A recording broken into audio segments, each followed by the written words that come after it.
Hello friends, welcome back to our channel. तो आज है हमारे करंट इलेक्ट्रिसिटी का 9th लेक्चर और आज के लेक्चर में हम डिस्कस करने वाले हैं इक्विवेलेंट रेजिस्टेंस। तो इक्विवेलेंट रेजिस्टेंस फाइंड करने के डिफरेंट मेथड्स होते हैं, उसमें से दो मेथड्स आज हम डिस्कस करेंगे। उसमें से हमारा जो पहला मेथड होगा वो होगा मेथड ऑफ इक्विपोटेंशियल सरफेस और दूसरा मेथड जो होगा वो होगा इनफाइनाइट नेटवर्क। तो ये दोनों मेथड्स क्या होते हैं, इसको हमने कैपेसिटर चैप्टर में भी डिस्कस किया था जब कैपेसिटर की पढ़ाई कर रहे थे। तो आज क्या होगा, उसका रिपीटिशन होगा। तो जिन्होंने पढ़ा है उनके लिए कॉन्सेप्ट का रिवीजन हो जाएगा, जिससे कि जो कॉन्सेप्ट थोड़ा बहुत भूल गए होंगे वो भी वापस से रिवाइज हो जाएगा। तो स्टार्टिंग में थोड़ा बहुत इजी क्वेश्चन करेंगे जो नॉर्मल सीरीज पैरेलल वाले मेथड से सॉल्व हो जाते हैं।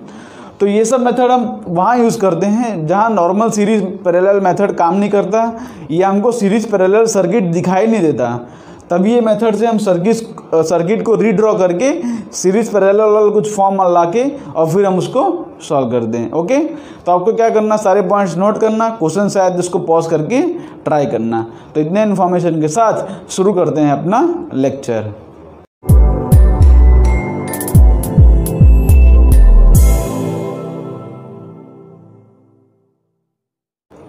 तो हम शुरू करते हैं अपना लेक्चर। जस्ट 2 मिनट का रिकैप करा देता हूँ कि क्या फॉर्मूलेस होते हैं उसके अंदर। तो सीरीज कॉम्बिनेशन में क्या फॉर्मूले होते हैं, सीरीज कॉम्बिनेशन में सर्किट कुछ इस तरह से होती है। ओके, इसका जो आर इक्विवेलेंट का फॉर्मूला होता है वो होता है R1 + R2। ऐसे करते करते जितने रजिस्टर्स हों उतने रजिस्टर तक, जैसे कि R1 है और ये R2 है और यहाँ तक जितने रजिस्टर जा रहे हों डॉट डॉट करके Rn तक जितने रजिस्टर्स हों सबको डायरेक्टली ऐड कर देना होता है आर इक्विवेलेंट का। और अगर सारे रेजिस्टेंस सेम हो तो R + R + R + R। अगर सारे रजिस्टर सेम हो तो क्या होगा, आर इक्विवेलेंट का फॉर्मूला क्या होगा, आर इक्विवेलेंट का फॉर्मूला हो जाएगा n टाइम्स ऑफ R। ठीक है, आर इक्विवेलेंट का फॉर्मूला क्या होगा, n टाइम्स ऑफ R। उसी तरह पैरेलल में क्या होता है, पैरेलल में कुछ इस तरह से लगे होते हैं वो सारे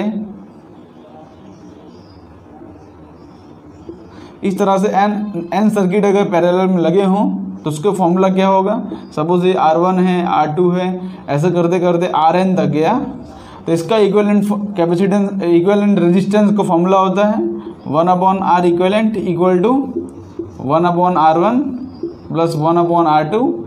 ऐसे करते करते 1/Rn। ठीक है, और इसमें भी अगर सेम हो, अगर सेम रजिस्टर हो तो फॉर्मूला क्या होता है, तो फॉर्मूला होता है आर इक्विवेलेंट का R/n। R/n कैसे हुआ, सपोज समझ लो कि 2 रजिस्टर्स हैं, दोनों सेम हो तो क्या हो जाएगा, देखो जैसे कि R और R हो तो 1/R + 1/R तो हो जाएगा 2/R। तो उसका रेसिप्रोकल करेंगे तो हो जाएगा R/2। उसी तरह से n रजिस्टर्स अगर पैरेलल में हो, सब सेम हो तो 1/R ऐसे कर दे n/R आंसर आएगा, उसका उल्टा करेंगे तो R/n आ जाएगा।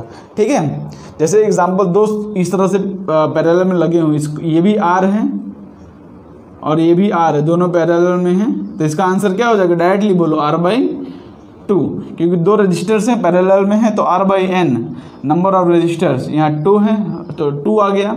अगर 3 हो जाएंगे इस तरह से, अगर 3 हो गए तो इसका आंसर हो जाएगा R/3। 2 हैं तो R/2, 3 है तो R/3, इस तरह जितने भी हो उतने।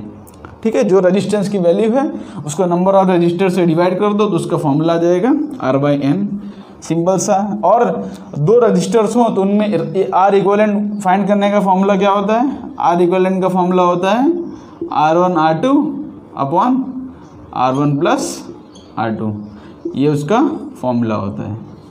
ठीक है, तो ये सब बेसिक सी बातें हैं, ये सब हमने डिस्कस किया ही है, जस्ट आपको 2 मिनट का रिकैप करा दिया। तो आज हम डिस्कस करेंगे इक्विवेलेंट रेजिस्टेंस फाइंड करने का मेथड्स। लेकिन सबसे पहले हम नॉर्मल मेथड डिस्कस कर लेते हैं, मतलब सिंपल से सर्किट जिसमें कोई मेथड अप्लाई करने की ज़रूरत नहीं है, वो मेथड हम स्टार्टिंग में क्वेश्चंस कर लेते हैं। ओके, तो पहला क्वेश्चन लेता हूँ, सिंपल सा क्वेश्चन लेता हूँ। सपोज ये मेरा पॉइंट ए है और ये मेरा पॉइंट बी है। यहाँ पर देखो ये मेरा रजिस्टर, ये दूसरा रजिस्टर, ओके। ज़्यादा बेसिक्स डिस्कस नहीं करूँगा बिकॉज ऑलमोस्ट आपने सब किया ही है, मतलब आपने कैपेसिटर चैप्टर में ये सब किया ही है, लेकिन थोड़ी जस्ट एक बार रिवीजन के लिए कर दे रहा हूँ। सपोज ये R है, ये 2R है, ये R है, ये 2R है, सपोज ये 3R है, ठीक है। तो इसका इक्विवेलेंट रेजिस्टेंस फाइंड करना हो बिटवीन A एंड B, तो किस तरह से फाइंड करेंगे? सबसे पहले आप देख सकते हो कि ये तीनों आपस में पैरेलल में हैं, ये दोनों आपस में पैरेलल में हैं, और इस सब का कॉम्बिनेशन आपस में सीरीज में है। तो ये तीनों पैरेलल में है, तो इनका R इक्विवेलेंट क्या हो जाएगा? इनका जो R इक्विवेलेंट आएगा वो आएगा 1/R plus 1/2R plus 1/3R, 1/R equivalent. Okay, तो 1/R इक्विवेलेंट की वैल्यू क्या आएगी? एलसीएम लोगे, नीचे 3 नीचे आ जाएगा 6, तो ऊपर हो जाएगा 6 प्लस 3 प्लस 2 अपॉन आ जाएगा 6 और R। Okay, 6 plus 3 plus 2। Okay, तो यहाँ पर 6 9 11, तो यहाँ पर इसका R इक्विवेलेंट का फॉर्मूला क्या आ रहा है? 11/6R मीन्स हो जाएगा R इक्विवेलेंट का फॉर्मूला हो जाएगा, सॉरी R इक्विवेलेंट का आंसर हो जाएगा 6R/11। ओके, सिंपल सा।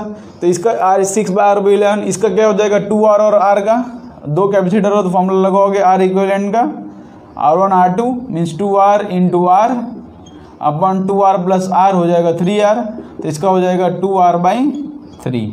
अब ये दोनों आपस में सीरीज में हैं, देखो ये कॉम्बिनेशन और ये कॉम्बिनेशन आपस में सीरीज में है, तो डायरेक्टली ऐड कर दो तो हो जाएगा 2R/3 प्लस 6R/11।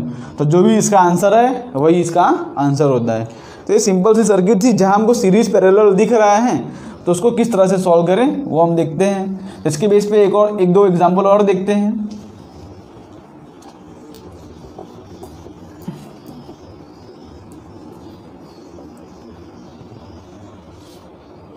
जैसे यहाँ पर कुछ इस तरह से सर्किट दी हो, देखो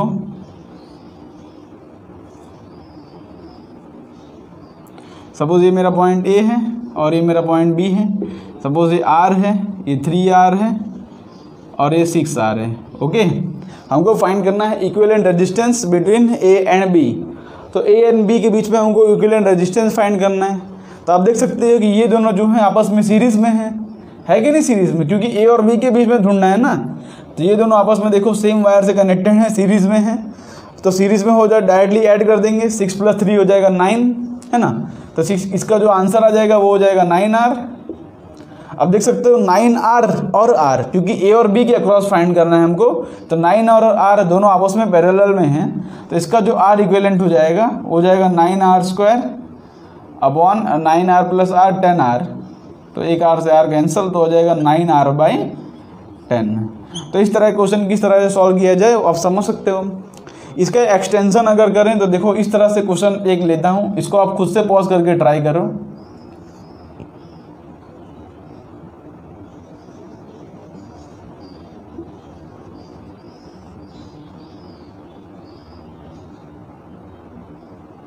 ये कुछ लेटर A जैसा दिख रहा है। अब इसके अक्रॉस हमको इक्विवेलेंट रेजिस्टेंस फाइंड करना है। सपोज इस टर्मिनल को A बोल दूँ, इस टर्मिनल को B बोल दूँ, तो equivalent resistance across A and B हमको फाइंड करना है। तो किस तरह से फाइंड करेंगे? सपोज इसकी वैल्यू देख लेते हैं। चलो इसको R है, ये 2R है, ये 2R है, ये 4R है और ये 4R है, ऐसा एज्यूम कर लेते हैं कोई वैल्यू। ओके, तो यहाँ पर देखो ये 2R और R यहाँ से चालू करेंगे, ठीक है। ये एंड पॉइंट से चालू करोगे बिकॉज यहाँ पर हमको सीरीज कॉम्बिनेशन दिख रहा है, यहाँ कहीं से चालू कर नहीं सकते, यहाँ पर हमको सीरीज दिख रहा है। तो 2R और R, इसका आंसर आ जाएगा 3R, और 3R और 2R हैं आपस में पैरेलल में। देखो 2R और R हो जाएगा 3R, और 3R और 2R आपस में पैरेलल में है। तो इन तीनों का आंसर क्या आ जाएगा? हो जाएगा, देखो 3R और 2R आपस में पैरेलल में है, तो 3R into 2R upon 3 plus 2 हो जाएगा 5R। तो एक R से R कैंसल, तो हो जाएगा 6R/5। ओके, इसका आंसर है 6R/5। अब देखो ये 4R और ये 4R और ये 6R/5 तीनों आपस में क्या है? सीरीज में। इसको यहाँ पर लिखोगे तो इस तरह से कुछ सर्किट बन रहा है, इस तरह से। इसका आंसर आया 6R/5 ये 4R और ये 4R, ये तीनों आपस में क्या है, सीरीज में। तो डायरेक्टली ऐड कर दो, आर इक्वलेंट क्या हो जाएगा, आर इक्वलेंट हो जाएगा 4R plus 4R plus 6R/5। इस तरह से हो जाएगा 8R प्लस 6R/5। इसका आंसर हो जाएगा 40 प्लस 6 हो जाएगा 46R/5। वैल्यू कोई भी आ सकती है, आपको अपने कॉन्सेप्ट से ध्यान देना है। तो इस तरह के आइडेंटिफाई करो कहाँ से स्टार्ट करना है। तो इसके बेस्ड एक दो क्वेश्चन और कर लेते हैं जो स्टैंडर्ड बुक्स में दी होती हैं। तो इसको यहाँ से मैं रफ करके क्वेश्चन लेता हूँ मैं। देखो ये क्वेश्चन जो है JEE मेन 2013 में आया था। तो ये क्वेश्चन को किस तरह से सॉल्व करना है, क्वेश्चन ने पूछा क्या है, देखो पहले कि the net resistance will be maximum between, यहाँ पर 4 ऑप्शन दिए हैं, PNR point, PNQ point, QNR, ऐसे ऑप्शंस दिए हैं। मतलब क्वेश्चन में पूछने का मतलब ये है कि कौन से 2 पॉइंट के अक्रॉस जो अपना नेट रेजिस्टेंस होगा, वो net resistance means equivalent resistance, वो मैक्सिमम होगा। तो किस तरह से अप्रोच करेंगे, हम क्या करते हैं, अलग अलग पॉइंट के हिसाब से हम फॉलो कर लेते हैं, सॉल्व कर लेते हैं। पहले हम बात करते हैं P और R। तो P और R ये पॉइंट है, तो इन दोनों को हम टर्मिनल ले लेते हैं और सॉल्व करते हैं। देखो इन दोनों को अगर टर्मिनल लोगे तो ये और ये कॉम्बिनेशन आपस में हो जाएगा सीरीज़ में, है ना, ये कॉम्बिनेशन हो जाएगा आपस में सीरीज़ में, और इसका पूरा कॉम्बिनेशन इसके साथ हो जाएगा पैरेलल में, है कि नहीं। ये दोनों आपस में हमारे टर्मिनल्स हैं, देखो ये टर्मिनल्स हैं, तो ये दोनों आपस में हो जाएंगे सीरीज़ में ना। भले यहाँ पर Q पॉइंट है पर ये दोनों आपस में सीरीज़ में हो जाएंगे ना, क्योंकि ये हमारा टर्मिनल्स है, ये P और R टर्मिनल है, बैटरी यहाँ पे कनेक्टेड है, तो ये दोनों आपस में हो गए सीरीज़ में। तो पहले बात करते हैं P और R की। तो P और R को किस तरह सॉल्व करेंगे, तो देखो यहाँ पर ये दोनों आपस में सीरीज़ में है, तो R और R का कॉम्बिनेशन होता है R/2, R/2 और R हो जाएगा 3R/2। एडिशन डायरेक्टली सीरीज़ में है तो एडिशन कर दिया, हो जाएगा 3R/2, और यहाँ पर इसका क्या है, इसका हो जाएगा R/3, सेम रेजिस्टेंस से 3 है तो हो जाएगा R/n होता है ना, तो R/3 हो गया। ओके, तो 3R/2 इनको कॉम्बिनेशन क्या है 3R/2, तो 3R/2 और R/3 आपस में पैरेलल में है, तो R इक्विवेलेंट क्या हो जाएगा, R इक्विवेलेंट हो जाएगा 3R/2 इंटू हो जाएगा R/3, और इधर हो जाएगा 3R/2 प्लस हो जाएगा R/3। तो सॉल्व कर लो, इसका आंसर क्या हो जाएगा, 3 से 3 कैंसिल, ऊपर हो जाएगा R²/2 और नीचे क्या हो रहा है, नीचे हो गया एलसीएम, तो 9 + 2 हो जाएगा 11R/6, 11R/6 हो गया, तो ये कैंसिल इससे 3 था, तो हो जा रहा है आंसर 3R/11। देखो P और R के बीच में आंसर क्या है मेरा 3R/11। अब हम सॉल्व कर लेते हैं P और Q के बीच में। तो P और Q कहाँ है, ये रहा मेरा P और Q। तो P और Q के बीच में सॉल्व करेंगे तो क्या आएगा मेरा आंसर, देखो P और Q ये रहा। तो ये अगर ये टर्मिनल को हम लेते हैं तो ये कॉम्बिनेशन और ये कॉम्बिनेशन आपस में हो जाएंगे सीरीज़ में, ये पूरा कॉम्बिनेशन और ये कॉम्बिनेशन आपस में हो जाएंगे सीरीज़ में, और इन दोनों कॉम्बिनेशन इसके साथ हो जाएगा पैरेलल में। तो इन दोनों सीरीज़ में है, तो इसका आंसर है R/3, इसका आंसर है R/2। तो सीरीज़ में है तो ऐड कर दो, तो सीरीज़ में हो जाएंगे तो R/3 प्लस R/2, और उसके साथ ये पैरेलल में। तो पहले इनका कॉम्बिनेशन क्या आ जाएगा, देखो P एंड Q की बात कर रहा हूँ, तो R/3 प्लस R/2 हो जाएगा, इसका R/3 प्लस R/2 समझ पड़ रहा है ना, तो हो जाएगा मेरा आंसर हो जाएगा 5R/6। ठीक है, इसका आंसर हो गया 5R/6। अब इसके साथ ये पैरेलल में है ना, क्योंकि हम P और Q की बात कर रहे हैं, ये दोनों हमारे टर्मिनल्स हैं, तो ये हो गया सीरीज़ में और इसके साथ ये पैरेलल में है, तो 5R/6 और R हो गए पैरेलल में। तो 5R/6 इंटू R, पैरेलल का फॉर्मूला यूज़ कर रहा हूँ, ठीक है, तो 5R/6 प्लस R। तो देखो नीचे आ रहा है 11R/6 और ऊपर आ रहा है 5, तो इसका आंसर आ रहा है 5R/11। इसका आंसर आ रहा है 5R/11। उसी तरह से आप अगर Q और R के बीच में सॉल्व करोगे, Q और R के बीच में सॉल्व करोगे तो हो जाएगा 4R/11। तो हमारा जो मैक्सिमम आंसर आता है वो P और Q के बीच में आता है। कहो तो एक बार Q और R के बीच में सॉल्व कर लेते हैं, यहाँ पर सॉल्व कर लेता हूँ Q और R के बीच में। देखो ये है मेरा Q, ये है मेरा R, तो इसके अक्रॉस सॉल्व करेंगे तो ये दोनों आपस में हो जाएंगे सीरीज़ में, तो r/3 प्लस आर, तो r/3 हो जाएगा प्लस आर, तो इसका आंसर हो जाएगा 4r/3।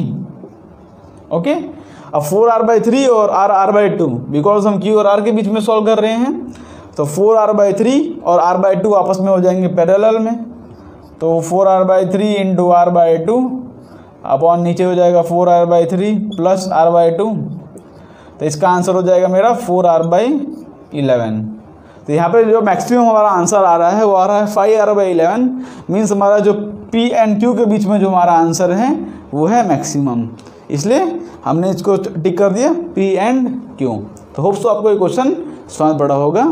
ओके, तो अब करते हैं अपना, देखो तो इसका अब करते हैं एक दो और क्वेश्चन इसके बेस्ड पे, उसके बाद अपना नेक्स्ट मेथड हम करेंगे। तो इसको यहाँ से मैं रफ करता हूँ। तो ये दो क्वेश्चंस आपके सामने आ चुके हैं, पहले आप इसको पॉज करके ट्राई कर लो, ऑप्शन भी हैं, ऑप्शन मैच करो, सिंपल से क्वेश्चंस हैं। ओके, हम इसको सॉल्व करना शुरू करते हैं। तो देखो सब दोनों क्वेश्चन में कॉमन यही है कि हमको equivalent resistance between A and B find करना है। ओके, यहाँ पर भी ये पॉइंट ले लो ए और ये पॉइंट ले लो बी। ओके, ए और बी बीच के में फाइंड करना है, पॉज करके ट्राई कर लो। तो हम सॉल्यूशन शुरू करते हैं। तो किस तरह से सॉल्व करेंगे, देखो यहाँ पर तो हमको कन्फ्यूज़न हो रहा है कहाँ कौन सा है। यहाँ पर एंड पॉइंट पर हमको दिख रहा है कि ये दोनों सीरीज़ में है, तो यहाँ से शुरुआत करेंगे हम। तो यहाँ पर देखो 3 ओम और 7 दोनों सीरीज़ में हैं, तो 3 और 7 हो जाएगा 10, और 10 और 10 पैरेलल में हैं, तो हो जाएगा 5, है ना। 10 और 10 पैरेलल में दोनों सेम है, तो उसका आधा हो जाएगा ना, 10 इंटू 10 अपॉन 10 प्लस 10 कितना हो जाएगा, 5 हो जाएगा ना। ओके, तो यहाँ पर हो गया 5। अब देखो 5 ओम और 5 ओम, इसका पूरे कॉम्बिनेशन का आंसर है 5। अब 5 और 5 हो जाएगा दोनों सीरीज़ में, तो 5 और 5 हो जाएगा 10। अब 10 और 10 हो जाएगा पैरेलल में, तो अपना आंसर आ जाएगा 5 ओम। ठीक है, डायरेक्टली इस तरह से सॉल्व कर सकते हो, नहीं तो देखो यहाँ पर मैं लिखता हूँ। पहले देखो इसका, ये देखो इसका हो जाएगा 10 ओम हो जाएगा आंसर। अब देखो 10 ओम और 10 ओम पैरेलल में है, तो इन दोनों का आंसर क्या हो जाएगा, इन दोनों का आंसर अपना हो जाएगा 5 ओम। अब देखो ये 5 ओम और ये 5 ओम कुछ इस तरह से दिख रहा है सर्किट में।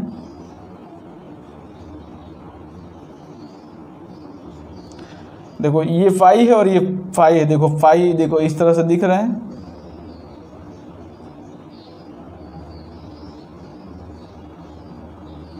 है ना। ये 5 ओम है और इसका आंसर आया मेरा 5 ओम। अब देखो ये दोनों आपस में सीरीज़ में हैं, तो इन दोनों का आंसर आ जाएगा 10। ओके, इन दोनों का आंसर आ गया 10। अब 10 और ये 10 दोनों आपस में हो जाएंगे पैरेलल में, तो 10 और 10 का आंसर आ जाएगा 5। ये सिंपल से क्वेश्चन इस तरह से सॉल्व कर सकते हो। यहाँ पर भी देखो कहाँ से शुरुआत करेंगे, देखो यहाँ पर ये दोनों हमको सीरीज़ में दिख रहे हैं, तो यहाँ से शुरुआत करेंगे और ये प्रोसेस लगाएंगे। 3 और 3 सीरीज़ में है, तो हो जाएगा 6, और 6 और 6 हो जाएंगे पैरेलल में, तो हो जाएगा 3, उसका आधा हो जाएगा।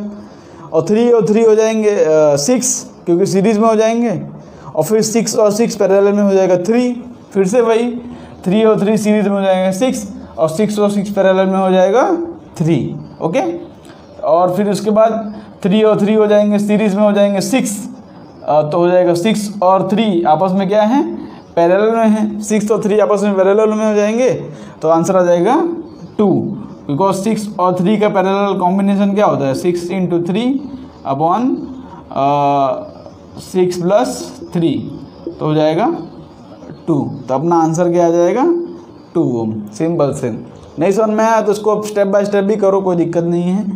इसका आंसर हो जाएगा 6। अब 6 और देखो ये 6 है, तो 6 और 6 पैरेलल में हो जाएंगे, है ना। 6 और 6 पैरेलल में हो जाएंगे, तो हो जाएगा 3। फिर उसके बाद 3 और 3, ये दोनों 3 और 3 सीरीज़ में हो जाएंगे, तो इसका आंसर आ जाएगा 6। अब फिर से 6 और 6 पैरेलल में, तो 3 हो जाएगा। 3 और 3 सीरीज़ में 6 हो जाएगा। 6 और 6 पैरेलल में हो जाएगा 3। फिर 3 और 3 हो जाएगा सीरीज़ में 6 एडिशन, उसके बाद 6 और 3 पैरेलल में हो जाएगा आंसर 2 ओम। तो इस तरह से आप इस क्वेश्चन को सॉल्व कर सकते हो। सिंपल से क्वेश्चन है, कोई कॉम्प्लिकेशंस इसके अंदर नहीं है, डायरेक्टली सीरीज पैरेलल मेथड से हो जा रहा है। तो अब हम वो क्वेश्चन लेते हैं जो डायरेक्टली ये मेथड से नहीं होते, डायरेक्टली हम इसको इस तरह से अप्रोच नहीं कर सकते। तो उस तरह के क्वेश्चन में डिफरेंट टाइप्स ऑफ मेथड्स होते हैं सॉल्व करने के, तो उसको हम लेना शुरू करते हैं। इसको यहाँ से मैं रफ करता हूँ। अब हम डिस्कस करते हैं मेथड ऑफ इक्विपोटेंशियल सरफेस। तो मेथड ऑफ इक्विपोटेंशियल सरफेस हमको क्या कहता है, उसको एग्जांपल से समझते हैं हम। सपोज हमारे पास यहाँ पर 3 रजिस्टर है कुछ इस तरह से, ठीक है। इसका रेजिस्टेंस है R, इसका R, इसका R, और ये मेरा A पॉइंट है और ये मेरा B टर्मिनल है, ठीक है। एक टर्मिनल है और ये मेरा B टर्मिनल है। तो समझो अगर यहाँ पर इसका इक्विवेलेंट रेजिस्टेंस क्या होगा इसका, आप बोल दोगे यहाँ पर तीनों सीरीज में हैं तो इसका इक्विवेलेंट रेजिस्टेंस हो जाएगा 3R। लेकिन क्या हो अगर देखो मैं यहाँ पर कुछ इस तरह से कुछ कनेक्शन कर दूँ, यहाँ पर कुछ इस तरह से मैं कनेक्शन कर देता हूँ, ओके। यहाँ पर ये क्या किया है मैंने, इसको कहते हैं कंडक्टिंग वायर। आप देख सकते हो ये वायर में कहीं भी कोई भी एलिमेंट कनेक्टेड नहीं है, इसको क्या बोलते हैं, कंडक्टिंग वायर। ये कॉन्सेप्ट मैं डिस्कस कर चुका हूँ लेकिन एक बार आपको सिखा दे रहा हूँ, इसको कहते हैं कंडक्टिंग वायर। तो इक्विपोटेंशियल सरफेस का मेथड ये कहता है कि यहाँ पर कंडक्टिंग वायर, देखो यहाँ पर कोई भी ऐसा एलिमेंट कनेक्टेड नहीं है जो कि पोटेंशियल को क्या बोलते हैं, पोटेंशियल का देखो यहाँ पर पोटेंशियल ड्रॉप करे। ऐसा कोई भी एलिमेंट यहाँ पर प्रेजेंट नहीं है जो कि पोटेंशियल ड्रॉप करे। यहाँ पर रजिस्टर है तो यहाँ पर पोटेंशियल ड्रॉप होगा, लेकिन यहाँ पर तो पोटेंशियल ड्रॉप होने वाला नहीं है। इसका मतलब यहाँ पर आपने कंडक्टिंग वायर कनेक्ट कर दिया है। सपोज इसके अक्रॉस जो पोटेंशियल डिफरेंस है वो V का है, इसके अक्रॉस जो पोटेंशियल डिफरेंस है V का, यहाँ पर है V, यहाँ पर है सपोज 0, पोटेंशियल डिफरेंस आ गया V का। तो हमने इसके अक्रॉस कंडक्टिंग वायर कनेक्ट कर दिया है। तो एक कंडक्टिंग वायर पे हर पॉइंट पर पोटेंशियल क्या रहेगा, सेम। देखो जैसे यहाँ पर V पोटेंशियल है तो यहाँ पर हो जाएगा V पोटेंशियल, सेम पोटेंशियल यहाँ पर भी होगा और यहाँ पर V है तो वायर के अक्रॉस यहाँ पर पूरे पॉइंट पर पोटेंशियल रहेगा V, मतलब यहाँ पर भी रहेगा हमारा पोटेंशियल V। उसी हिसाब से देखो यहाँ पर 0 पोटेंशियल है तो यहाँ पर भी रहेगा 0 और यहाँ पर भी रहेगा 0, मतलब पोटेंशियल जो रहेगा सेम रहेगा कंडक्टिंग वायर के अक्रॉस। यहाँ पर और यहाँ पर सेम नहीं रहेगा क्योंकि यहाँ पर रजिस्टर है तो बीच में आ गया, तो बीच में यहाँ पर रजिस्टर आ गया तो पोटेंशियल ड्रॉप होगा। वैसे अगर यहाँ पर मैं रजिस्टर लगा दूँ, ऐसे इस तरह से रजिस्टर लगा दूँ, तब यहाँ पर और V और यहाँ पर V नहीं रहेगा, ठीक है। वो बात का भी आपको ध्यान रखना है कि यहाँ पर कंडक्टिंग वायर कनेक्ट किया है, उसके अंदर कोई भी एलिमेंट प्रेजेंट नहीं होना चाहिए। तो यहाँ पर V हो जाएगा, यहाँ पर भी V, यहाँ पर 0, यहाँ पर 0। तो अब इस सर्किट को देखो, हम सर्किट को रीड्रॉ करेंगे। हमारा काम क्या है, इसको हमको फाइंड करना है इक्विवेलेंट रेजिस्टेंस। तो सर्किट को हम रीड्रॉ करेंगे। रीड्रॉ किस तरह से करेंगे, जो पॉइंट सेम पोटेंशियल पर हैं उसको हम सेम जगह पर लिखेंगे, जो पॉइंट सेम पोटेंशियल पर हैं उसको हम सेम जगह पर लिखेंगे। तो यहाँ पर देखो कितने टाइप के पोटेंशियल प्रेजेंट हैं, एक V है और 0 है, और कोई तो है ही नहीं यहाँ पर। तो यहाँ पर 2 पॉइंट है V और 0 वाला, तो यहाँ पर लिख देता हूँ मैं V और यहाँ पर लिख देता हूँ मैं 0, ठीक है। यही 2 पॉइंट हमारे पास प्रेजेंट है। अब देखो यहाँ पर सर्किट को मैं रीड्रॉ करता हूँ। देखो V और 0 के बीच में एक रजिस्टर है, तो V और 0 के बीच में एक रजिस्टर हमने ड्रॉ कर दिया R। अब यहाँ पर देखो फिर से V और 0 के बीच में एक रजिस्टर R है, तो यहाँ पर V और 0 के बीच में एक रजिस्टर R हमने ड्रॉ कर दिया। और उसी हिसाब से यहाँ पर भी V और 0 के बीच में एक रजिस्टर R है, तो यहाँ पर मैं ड्रॉ कर देता हूँ V और 0 के बीच में एक रजिस्टर R, ठीक है। तो जो सर्किट इस तरह से कुछ दिख रही थी सीरीज कॉम्बिनेशन में, हमने वहाँ पर कंडक्टिंग वायर लगा के अब हमारा जो सर्किट बन गया वो पैरेलल कॉम्बिनेशन का बन गया। यहाँ पर ये जो वायर है ये एक्स्ट्रा वायर है, यहाँ का पोटेंशियल दोनों सेम है। तो यहाँ पर देखो इस तरह से हमारा सर्किट बन गया। अब इसका इक्विवेलेंट कॉम्बिनेशन क्या होगा, R इक्विवेलेंट हो जाएगा, 3 R आपस में पैरेलल में है तो हो जाएगा R/3, ठीक है। तो ये होता है हमारा मेथड ऑफ इक्विपोटेंशियल सरफेस। हम सर्किट को देखते हैं, एनालाइज करते हैं, सेम पोटेंशियल वाले पॉइंट को मार्क करते हैं, उसके बाद सर्किट को रीड्रॉ करके अपना इक्विवेलेंट रेजिस्टेंस हम फाइंड करते हैं। क्योंकि डायरेक्टली हमको दिख नहीं रहा है कि कौन सा कॉम्बिनेशन है, सीरीज है कि पैरेलल है, कुछ समझ में नहीं आ रहा है। लेकिन जब आप उसको रीड्रॉ करोगे तब आपको समझ में आ जाएगा कि सर्किट क्या कहना चाहता है, ओके। दूसरे एग्जाम्पल से समझते हैं इसको यहाँ से मैं रफ करके एक और एग्जाम्पल लेता हूँ। मतलब जहाँ पर कोई एलिमेंट प्रेजेंट नहीं है तो उसके अक्रॉस जितने भी पोटेंशियल रहेंगे पॉइंट पर, वो सारे पॉइंट पर पोटेंशियल क्या रहेगा, सेम, ओके। ये बात आपको ध्यान रखना है। उसी हिसाब से दूसरा एग्जांपल लेता हूँ। सपोज देखो यहाँ पर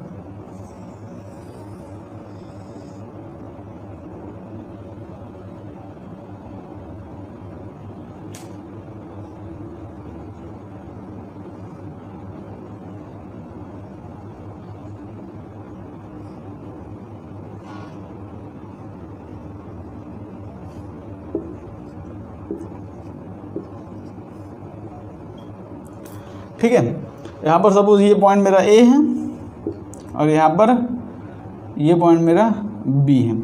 फिर से सेम वही क्वेश्चन है कि find the equivalent resistance between A and B.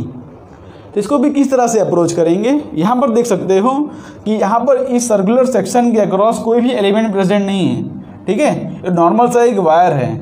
ठीक है, इस सर्कुलर सेक्शन के अक्रॉस कोई भी एलिमेंट प्रेजेंट नहीं है, ये नॉर्मल से एक वायर है। तो जो यहाँ का पोटेंशियल रहेगा ये पूरे सर्कुलर वायर में वही पोटेंशियल रहेगा सेम। तो यहाँ पर बी है तो यहाँ पर भी बी होगा। ये बी कोई भी वैल्यू हो सकता है, ठीक है, 0 जो भी हो, लेकिन सपोज एलिमेंट मान लो बी, तो यहाँ पर सपोज बी पोटेंशियल है तो यहाँ पर भी बी पोटेंशियल होगा, यहाँ पर भी बी पोटेंशियल होगा, यहाँ पर भी बी पोटेंशियल होगा। ये पूरे सर्कुलर वायर के अक्रॉस पोटेंशियल सेम रहेगा। अच्छा, लेकिन यहाँ पर अगर रेजिस्टेंस डाल दो ना इस तरह से, ये बात आप ध्यान रखना, ठीक है। अगर रेजिस्टेंस आ गया तब पोटेंशियल सेम नहीं होगा इसका, ठीक है, बिकॉज रेजिस्टेंस के अक्रॉस पोटेंशियल ड्रॉप हो जाएगा। ओके, तो यहाँ पर सब पॉइंट पे potential B B B B आ गया और यहाँ पर आ गया ए। अब हमारा काम क्या है, सर्किट को रीड्रॉ करो। तो रीड्रॉ करो, कौन से पॉइंट है हमारे पास, एक ए पॉइंट है और एक बी पॉइंट है। यहाँ पर ए पॉइंट है और बी पॉइंट है। तो सर्किट को रीड्रॉ करते हैं। देखो ए और बी के बीच में एक रजिस्टर है, एक रजिस्टर हमने ड्रॉ कर लिया। फिर से ए और बी के बीच में देखो ऐसे टोटल 4 हो जाएंगे, टोटल 4 रजिस्टर इस तरह से हो गए। ठीक है, तो जो अपने को कॉम्प्लेक्स सर्किट दिख रही थी, कुछ इस तरह से घुमा फिरा के दिया था, वो नॉर्मल सा अपना पैरेलल कॉम्बिनेशन था आर आर आर आर का। तो यहाँ पर देखो इसका इक्विवेलेंट रेजिस्टेंस क्या आ जाएगा, इसका इक्विवेलेंट रेजिस्टेंस आ जाएगा R/4। ठीक है, यहाँ पर जो एक्स्ट्रा वायर दिया था ये वायर फालतू का दिया था क्योंकि सबके अक्रॉस पोटेंशियल सेम है। तो यहाँ पर हमने इसको सर्किट को रिड्यूस करके हमने रीड्रॉ कर लिया और हमारा आंसर आ गया। तो इसी तरह का अप्रोच आपको फॉलो करना होता है। ये सारे इसको जो अप्रोच है इसको हम कॉन्सेप्ट सीखेंगे क्वेश्चन के माध्यम से।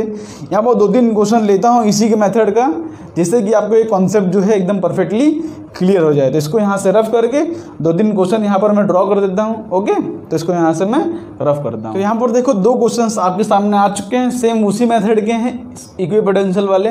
इसको आप एक बार पॉज करके ट्राई कर लो।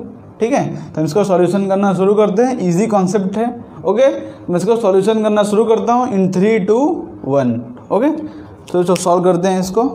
देखो यहाँ पर ये मेरा ए पॉइंट है, यहाँ पर ये बी पॉइंट है। फिर से वही करेंगे। देखो जहाँ जहाँ देखो सेम पोटेंशियल हो सकता है वहाँ लिखने ट्राई करते हैं। देखो यहाँ पर ए पोटेंशियल है तो देखो सेम वायर है, यहाँ पर कोई भी रजिस्टर नहीं है तो यहाँ पर भी होगा ए। ओके, अब यहाँ पर ए है, यहाँ पर भी सेम वायर है तो यहाँ पर हो जाएगा ए।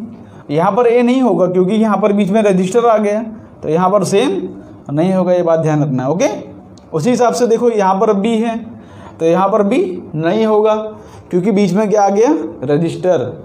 तो यहाँ पर ये पॉइंट और ये पॉइंट जो है हम डिफाइन नहीं कर पाए ए और बी की मदद से, तो ये दोनों पॉइंट को हम कुछ अलग नाम दे देते हैं। सपोज इसको मैं नाम दे दूँ एक्स या इसको नाम दे दो वाई, कोई फ़र्क नहीं पड़ता। हमने सिर्फ एक पोटेंशियल डिफाइन किया है, जो भी पोटेंशियल हो। कितना पोटेंशियल ड्रॉप हो रहा है हमको नहीं पता, हमने यहाँ पर एक्स बोल दिया, यहाँ पर वाई बोल दिया। तो अब हमारे पास कौन से पॉइंट्स हैं, ए बी एक्स और वाई, 4 पॉइंट्स हमारे पास। तो ड्रॉ करता हूँ मैं ए बी, देखो ए पॉइंट है, देखो ये बी पॉइंट है, एक्स पॉइंट है, वाई पॉइंट है।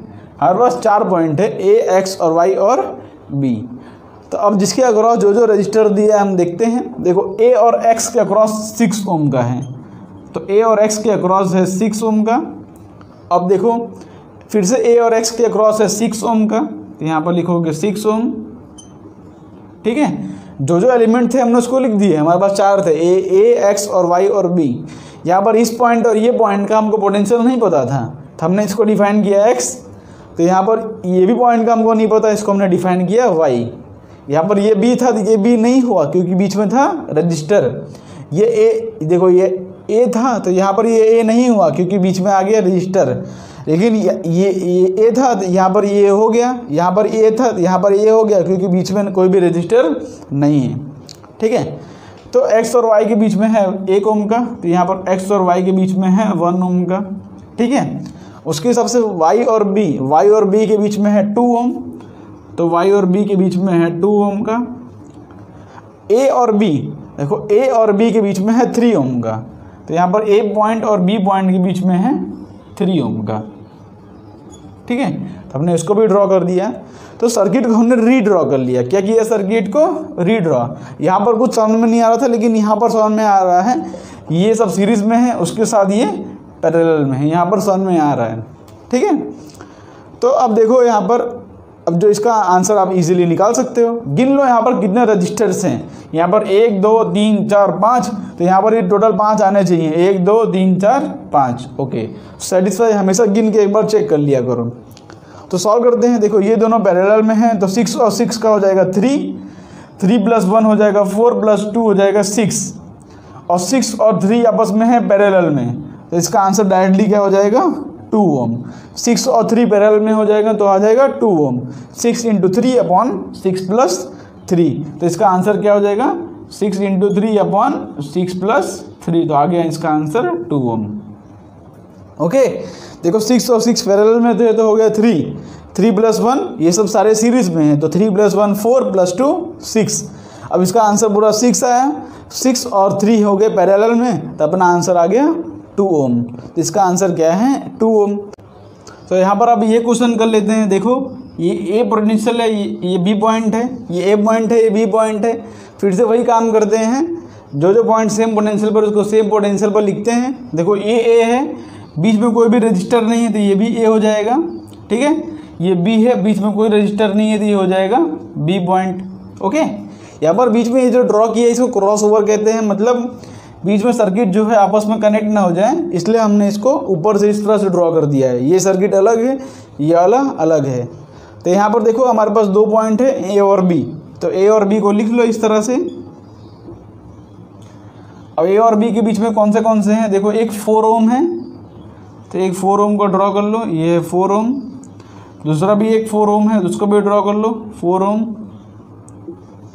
तीसरा देखो ए और बी के बीच में ये देखो यहाँ पर 2 ओम और 4 ओम आपस में सीरीज में हैं, तो ये हो जाएगा 2 ओम और 4 ओम आपस में हो गए सीरीज में। उसी तरह से यहाँ पर ये 8 ओम और 4 ओम, देखो ए और बी के बीच में 8 और 4 ओम आपस में है सीरीज में, तो यहाँ पर 8 ओम और 4 ओम आपस में है सीरीज में। ये 8 ओम है, ये 4 ओम है। अब इसको सॉल्व कर लो। देखो 8 + 4 हो जाएगा 12, और यहाँ पर 2 + 4 हो जाएगा 6, तो 1/2 + 1/6 + 1/12। तो यहाँ पर हमारा 1/r इक्विवेलेंट का आंसर क्या आ जाएगा, 1/4 + 1/4 हो जाएगा 1/2, तो 1/2 + 1/6 + 1/12। ठीक है, यहाँ पर इसको तो आप सॉल्व ही कर सकते हो, तो हो जाएगा इसका 2 6 हो जाएगा, 6 2 और 12 1 जा, 6 + 2 + 9, 9/12 आ रहा है अपना आंसर, मतलब 9/12 मीन्स 3/4 आ रहा है। 1/r इक्विवेलेंट इक्वल टू आ रहा है 3/4r, मीन्स अपना आंसर आ जाएगा 4r/3। 9/12 आ रहा था तो 4/3r अपना आंसर आ गया बी ऑप्शन, जो कि आंसर है 4r/3। तो इस तरह के सर्किट में जो इक्विपोटेंशियल मेथड होता है उसको क्वेश्चन इस तरह से सॉल्व किया जाता है। अब एक क्वेश्चन आया था जेईई मेन में, उसको भी कर लेते हैं, तो इसको यहाँ से मैं रफ कर देता हूँ। ओके, यहाँ पर देख सकते हो ये क्वेश्चन जो है IIT 2004 में आया था, सिंपल सा क्वेश्चन है। इसको एक बार पॉज करके ट्राई कर लो, तो हम इसका सॉल्यूशन करना शुरू कर दें। तो क्या यहाँ पर 6 वोल्ट की बैटरी है। क्वेश्चन में पूछा क्या है, the total current in the circuit is, मतलब हमारा फाइनल स्टेप क्या होगा, फाइनल स्टेप हम V = I × R इक्विवेलेंट से हमको करंट फाइंड करना है। लेकिन उस टोटल करंट पूछा है ना, तो हम इक्विवेलेंट रेजिस्टेंस फाइंड करेंगे, उसके बाद उससे हम करंट फाइंड कर लेंगे। तो यहाँ पर लेकिन आर इक्विवेलेंट की हमको ज़रूरत है, तो आर इक्विवेलेंट के लिए हम अपना सेम कॉन्सेप्ट यूज़ करेंगे। देखो जो जो पॉइंट सेम पोटेंशियल पर होगा उसको मार्क करेंगे। देखो यहाँ पर 6 वोल्ट है, तो यहाँ पर ये हायर पोटेंशियल पर है, तो इसको मैं 6 मान देता हूँ। तो यहाँ पर हो जाएगा 6, तो यहाँ पर हो जाएगा 6, ओके। और यहाँ इस तरफ से मैं 0 मान लिया हूँ, तो यहाँ पर हो जाएगा 0, और यहाँ पर तो जाएगा नहीं, ठीक है। यहाँ पर देखो कोई भी रजिस्टर नहीं था इस वायर के अक्रॉस, इसलिए हमने इसको मान लिया है। और यहाँ पर है 3 ओम, यहाँ पर है 0, और बीच वाला पॉइंट पे क्या होगा, सपोज इसको मान लेता हूँ मैं x, हमको नहीं पता बीच वाले पॉइंट पे क्या होगा, तो हमने इसको मान लिया है x। हमको आर इक्विवेलेंट फाइंड करना है, तो आर इक्विवेलेंट किस तरह से फाइंड करेंगे, हमारे पास 6 0 है और x है, तो हमारे पास एक पॉइंट है 6 वोल्ट का, एक पॉइंट है 0 वोल्ट का, और बीच में हमारे पास x। तो देखो 6 और x के बीच में, अच्छा इसका वैल्यू क्या दिया है वो क्वेश्चन में हमने नहीं लिखा है।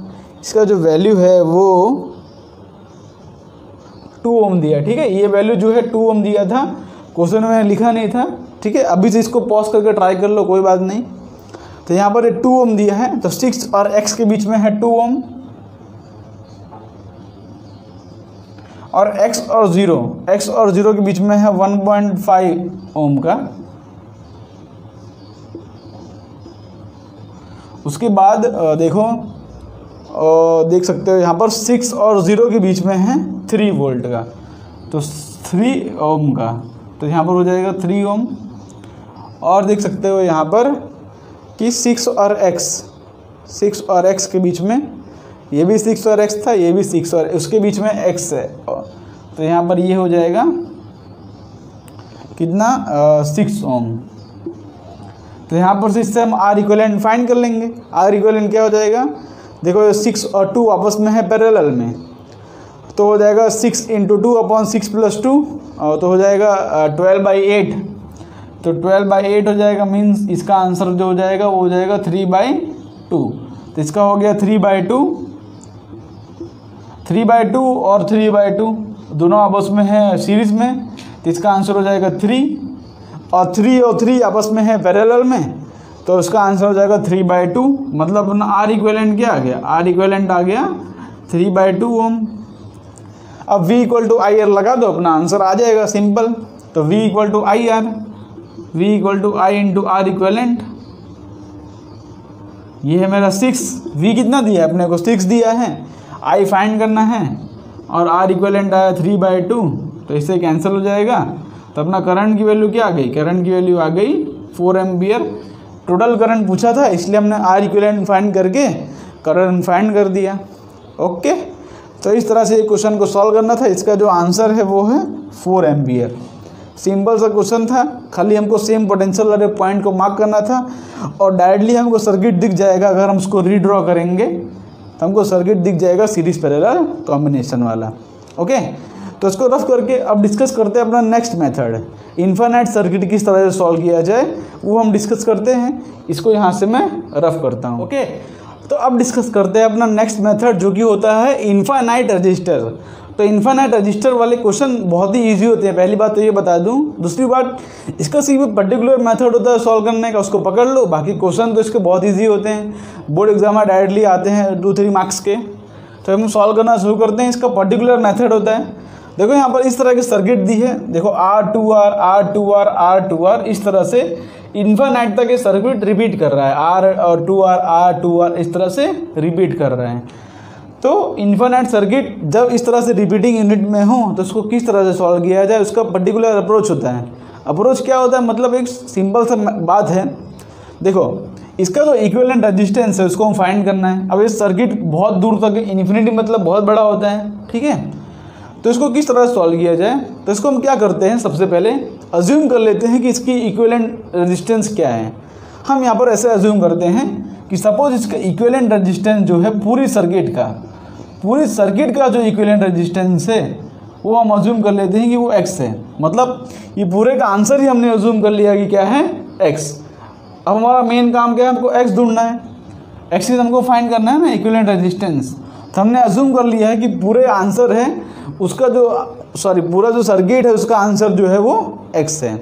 अब इसका मेथड क्या होता है सॉल्व करने का, हम क्या करते हैं, सर्किट का एक रिपीटिंग यूनिट छोड़ देते हैं। देखो ये पूरे का आंसर क्या है हमारा, ये पूरे का जो आर इक्विवेलेंट है वो एक्स है, ठीक है। मतलब इसके अक्रॉस ए और बी के अक्रॉस अगर मैं इक्विवेलेंट रेजिस्टेंस फाइंड करूं तो वो एक्स है। तो अब हम क्या करते हैं, सर्किट का एक यूनिट छोड़ देते हैं, सिर्फ एक रिपीटिंग यूनिट, एक यूनिट नहीं एक रिपीटिंग यूनिट हम छोड़ देते हैं। देखो यहाँ पर आर और 2R हमने एक रिपीटिंग यूनिट छोड़ दिया, और बाकी का जो सर्किट है, यहाँ पर बाकी का जो सर्किट है उसका भी जो इक्विवेलेंट रेजिस्टेंस होगा वो क्या होगा बताओ। बाकी सर्किट है उसका इक्विवेलेंट रेजिस्टेंस क्या होगा, उसका भी एक्स होगा। उसका रीज़न है बिकॉज ये सर्किट जो है इन्फाइनाइट तक एक्सटेंड कर रही है। तो इन्फाइनाइट में से अगर मैं एक माइनस भी कर दूं, सोचो एक सर्किट अगर मैं निकाल भी दूं तो भी क्या उसका आंसर चेंज होगा। इन्फिनिटी -1 इन्फिनिटी होता है, इन्फिनिटी +1 इन्फिनिटी होता है। तो एक सर्किट ऐड करूँ एक सर्किट निकाल दूँ, उससे इन्फिनिटी के आंसर पर कोई फ़र्क नहीं पड़ता। तो यहाँ पर क्या करते हैं, हम एक रिपीटिंग यूनिट छोड़ देते हैं और बाकी का रेजिस्टेंस जो होता है उसको भी हम क्या मान लेते हैं, एक्स। मतलब टोटल जो आंसर है उसका भी एक्स है आंसर, और एक यूनिट छोड़ के जो रेजिस्टेंस का आंसर है वो भी क्या है, एक्स। अब क्या होता है, इसको यहाँ पर लिख लो, एक यूनिट हमने छोड़ा है तो यहाँ पर ये ए पॉइंट है, ये बी पॉइंट है। अच्छा एक रिपीटिंग यूनिट छोड़ना है, ठीक है। आप बोलोगे कितने बाद मैं छोड़ूं, तो देखो यहाँ पर R2R रिपीट हो रहा है, तो यहाँ पर एक R और एक 2R छोड़ दो, जो रिपीट हो रहा है उसको छोड़ दो, एक बार छोड़ना है बस। यहाँ पर R2R और बाकी जो कॉम्बिनेशन उसका हमने क्या माना है, इक्विवेलेंट रेजिस्टेंस, उसका हमने माना है इक्विवेलेंट रेजिस्टेंस से एक्स। अब ये एक्स की वैल्यू हमको ढूंढना है। हमारा फाइनल आंसर भी जो है ए और बी के बीच में इक्विवेलेंट रेजिस्टेंस क्या है, एक्स। ओके, तो इसको किस तरह सॉल्व करेंगे। अब देखो 2R और x आपस में क्या है, पैरेलल में। ये कॉम्बिनेशन देख सकते हो, 2R और x आपस में क्या है, पैरेलल में। तो इसका आंसर क्या हो जाएगा, 2R × x upon 2R + x, और उसके साथ ये है सीरीज में। हमारा फाइनल आंसर क्या है, हमारा फाइनल आंसर भी है x। ए और बी के बीच में आंसर जो है वो x है। तो यहाँ पर x = लिख सकता हूँ R इक्विवेलेंट। यहाँ पर देखो इस तरह से लिख सकता हूँ मैं, R इक्विवेलेंट = यहाँ पर देखो 2R × x हो जाएगा इसका। ओके, तो हो जाएगा 2R × x upon 2R + x, इसका पैरेलल कॉम्बिनेशन, और उसके साथ ये सीरीज में है R, तो +R, और इसका पूरे का आंसर भी क्या आएगा, इसका पूरे का आंसर भी आएगा x। यही होता है इसका मेथड सॉल्व करने का। कॉन्सेप्ट तो एक नंबर का इजी है, सेम मेथड फॉलो करना है हर क्वेश्चन में। जो भी रिपीटिंग यूनिट हो उसको छोड़ दो और इस तरह से इक्वेशन बना के x की वैल्यू फाइंड कर लो। तो यहाँ से बस इसको सॉल्व करना है, क्वाड्रेटिक इक्वेशन। तो देखो क्या हो जाएगा, इसको कहाँ सॉल्व करते हैं, ओके यहाँ पे ही सॉल्व करता हूँ। तो ये हो जाएगा 2R × x + x², तो हो जाएगा 2RX + x², और इस तरफ क्या बन रहा है, 2RX प्लस बच रहा है 2R² प्लस देखो 2R² + XR। ओके, यहाँ पर बच रहा है x × R + 2R²। तो यहाँ पर 2RX और 2RX कैंसिल हो गया, तो यहाँ पर बच क्या रहा है, बच रहा है x² -XR -2R² = 0। ये हमारा बन रहा है क्वाड्रेटिक इक्वेशन। अब इसको सॉल्व कर लो। इसके दो रूट्स क्या होते हैं, इसके दो रूट्स होते हैं, देखो x = लिख सकता हूँ मैं -b ± b² - 4ac upon 2a। तो इससे लिख सकता हूँ x = -b क्या है, मेरा r है, बिकॉज क्वाड्रेटिक इक्वेशन x में है। तो b क्या है, -r, तो -r ±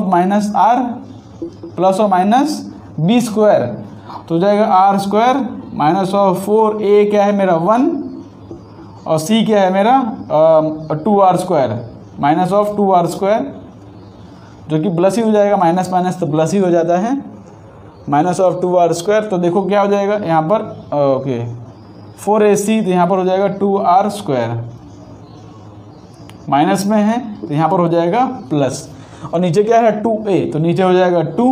तो इसका आंसर क्या आ रहा है, x = हो जाएगा इसका आंसर r प्लस, देखो 2 4 8 + 1 9, तो हो जाएगा बाहर आ जाएगा 3, तो 3r + r/2 मीन्स इसका आंसर आ जाएगा 2r। उसी तरह से दूसरा x की वैल्यू सॉल्व करोगे तो यहाँ पर देखो यहाँ पर नेगेटिव टर्म आएगा, तो नेगेटिव रेजिस्टेंस तो हो नहीं सकता, तो वो हम नेगलेक्ट करेंगे और इसका आंसर क्या आ जाएगा, x = 2R। सिंपल सा प्रोसेस, हर क्वेश्चन में सेम प्रोसेस फॉलो करना है। पहले पूरे का रेजिस्टेंस x मान लेना है, उसके बाद एक रिपीटिंग यूनिट को छोड़ के बाकी का भी x मान लो और फिर से इक्वेशन आके सॉल्व कर लो। सिंपल सा क्वेश्चन। ओके, यहाँ पर देखना है कि रिपीटिंग यूनिट कौन सा है। जैसे कि दूसरे क्वेश्चन में हम देख लेते हैं, एक और क्वेश्चन ट्राई करते हैं। इसको यहाँ से मैं रफ कर देता हूँ।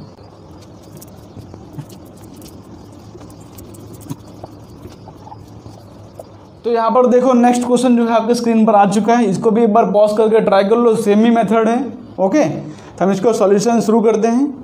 तो करना क्या है, सबसे पहले रिपीटिंग यूनिट फाइंड करो। कौन सा रिपीटिंग यूनिट है, देखो ये आर आर आर आर इस तरह से रिपीट कर रहा है, तो ये आर और ए आर वाला रिपीटिंग यूनिट है। ओके, इसका टोटल हम रेजिस्टेंस मान लेंगे। फाइनल रेजिस्टेंस क्या है इसका आंसर, इसका फाइनल रेजिस्टेंस है एक्स, ऐसा मान लेते हैं। ओके, तो एक छोड़ देंगे तो उसका भी आंसर आएगा एक्स, वही सेम प्रोसेस। तो यहाँ पर बाकी का एक छोड़ के इसका भी जो आंसर होगा वो भी होगा एक्स। तो यहाँ पर सॉल्व करते हैं इसको। ये सर्किट इस तरह से कुछ बन जाएगा।